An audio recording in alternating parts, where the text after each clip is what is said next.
तो दोस्तों आज मैं आपके लिए ले गया हूँ आहूजा का SRX220 ये बॉक्स।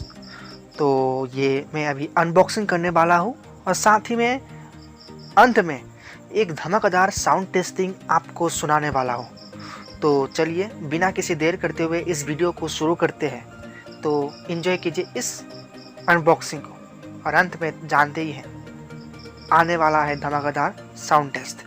वो भी NCS का सॉन्ग लगाऊंगा ताकि कॉपीराइट का कोई इशू ना बने। तो देखते रहिए। और एक बात मैं बोलना चाहता हूँ, ये तो 15 इंची का स्पीकर है, मतलब स्पीकर के साथ आया है 15 इंची का।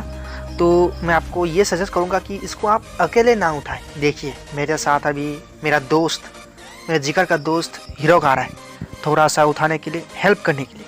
तो मैं आपको यही बोल रहा हूँ कि आप यही बॉक्स को आप 2 जन से उठाएं, अकेला उठाने की कोशिश ना करें।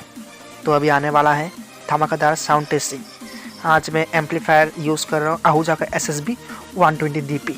तो कमेंट करके बताइएगा कैसा लगा इस साउंड टेस्टिंग को।